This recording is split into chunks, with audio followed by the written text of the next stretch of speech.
Nếu bạn nghĩ mấy chiếc xe tải siêu trường siêu trọng hay mấy chiếc máy bay chở khách đã là to rồi, thì tin mình đi, khi đứng trước một chiếc siêu tàu chở dầu, các bạn sẽ thấy mình chẳng khác gì một hạt cát nhỏ xíu giữa sa mạc sắt thép cả.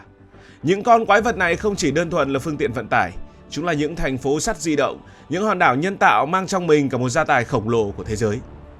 Nói về kích thước của tàu chở dầu, nếu mình chỉ đưa ra những con số mấy trăm mét thì chắc các bạn nghe xong cũng thấy nó bình thường thôi. Nhưng các bạn cứ thử tưởng tượng như thế này. Bạn biết đến tòa nhà Landmark 81 ở thành phố Hồ Chí Minh hay tháp Eiffel của Paris chứ? Nếu các bạn đem một chiếc siêu tàu chở dầu rồi dựng nó lên giữa trung tâm thành phố thì cái mũi tàu của nó sẽ chọc thủng mây, cao hơn cả tháp Eiffel rất nhiều và suýt bằng luôn cả tòa nhà cao nhất Việt Nam. Với chiều dài lên đến hơn 450 mét, con tàu này giống như một con rồng thép đang ngủ trên mặt nước.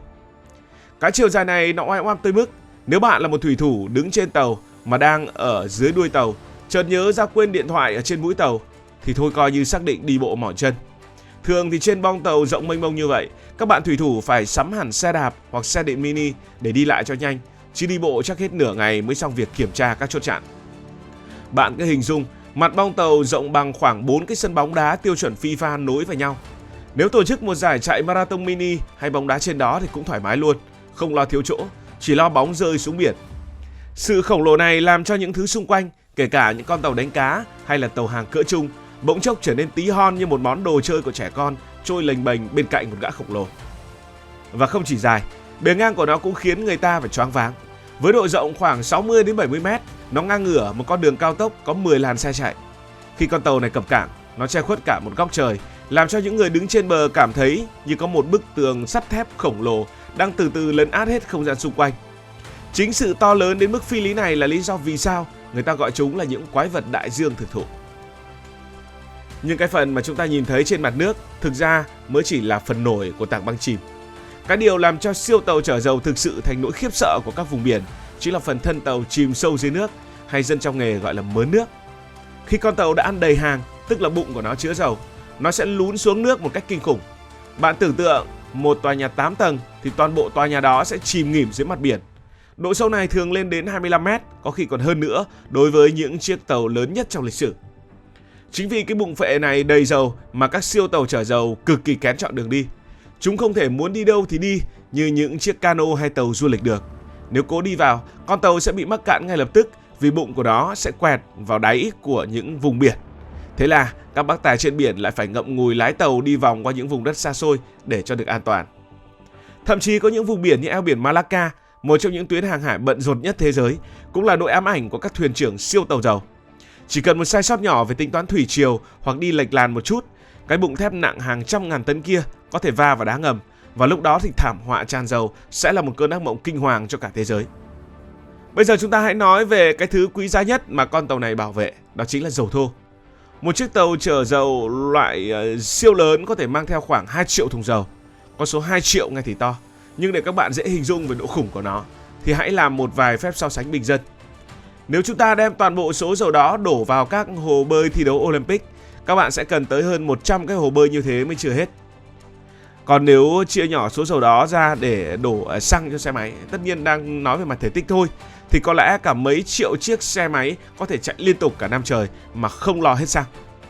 Lượng hàng hóa này nó nặng đến mức kinh dị. Tổng trọng tải của một chiếc tàu khi đầy hàng có thể lên tới hơn 500.000 tấn.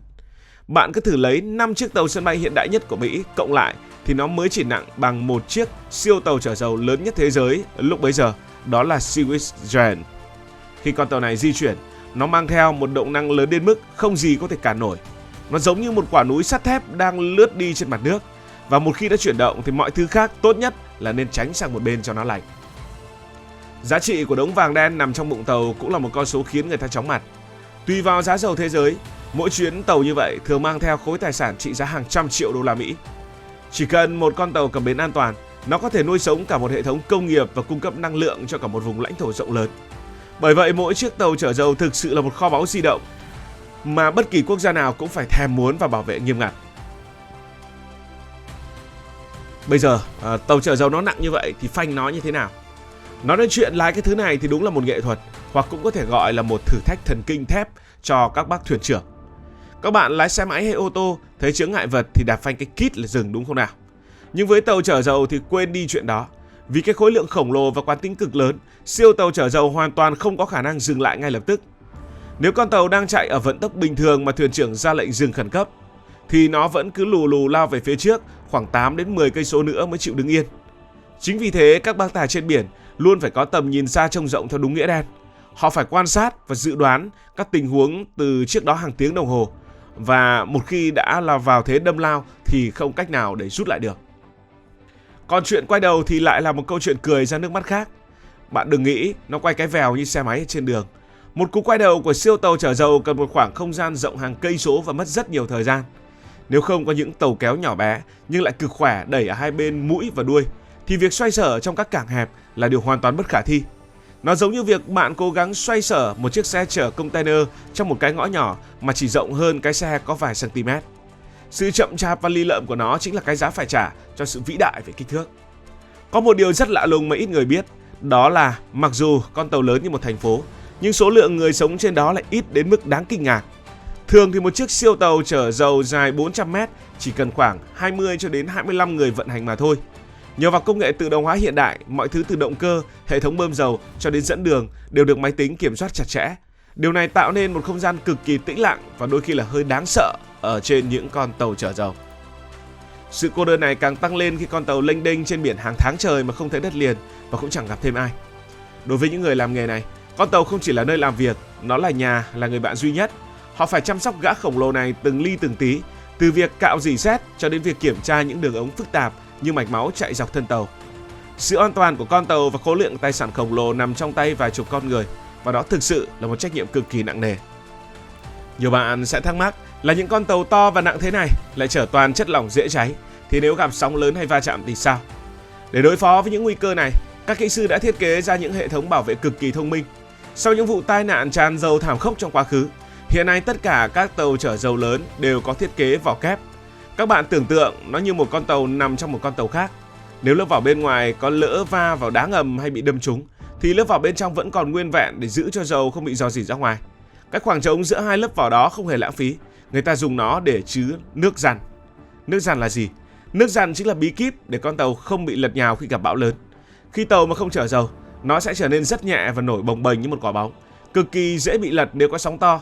Lúc đó người ta sẽ bơm hàng chục ngàn tấn nước biển vào các khoang trống để làm cho tàu nặng xuống, hạ thấp trọng tâm và giữ vững trước những con sóng dữ. Ngược lại, khi đã nạp đầy dầu, người ta lại xả bớt nước ra để con tàu không bị quá nặng mà chìm xuống đáy. Bên trong các khoang chứa dầu cũng không phải là một cái thùng rỗng khổng lồ. Người ta chia các khoang chở dầu ra thành rất nhiều ngăn nhỏ bằng các vách thép ngăn dày. Việc này giúp dầu không bị sóng sánh quá mạnh khi rung lắc. Nếu các bạn cầm một cái bát nước đầy mà chạy, nước sẽ bắn tung tóe và làm các bạn mất đà, phải không nào? Dầu ở trong tàu cũng vậy. Nếu không có vách ngăn, hàng trăm ngàn tấn dầu sẽ xô về một phía khi tàu nghiêng, và lực đó đủ mạnh để bẻ gãy cả con tàu hoặc làm nó lật úp ở trong nháy mắt. Thế mới thấy, để giữ cho gã khổng lồ này an toàn, người ta đã phải tính toán kỹ lưỡng đến từng chi tiết nhỏ nhất. Tổng kết lại câu chuyện, siêu tàu chở dầu thực sự là một minh chứng cho sức mạnh sáng tạo và tham vọng chinh phục thiên nhiên của con người. Chúng lừng lững đi qua các đại dương, mang theo nguồn năng lượng để thắp sáng các thành phố, vận hành các nhà máy, giữ cho nhịp sống của thế giới không bao giờ dừng lại. Dù chúng ta ít khi nhìn thấy chúng trực tiếp, nhưng mỗi lít xăng các bạn đổ vào xe, mỗi bóng đèn các bạn đang bật lên, có thể đều có sự đóng góp thầm lặng của những con quái vật khổng lồ này. Nếu bạn cảm thấy câu chuyện này thú vị, hãy nhấn nút like và đăng ký kênh. Còn bây giờ thì xin được nói lời chào tạm biệt.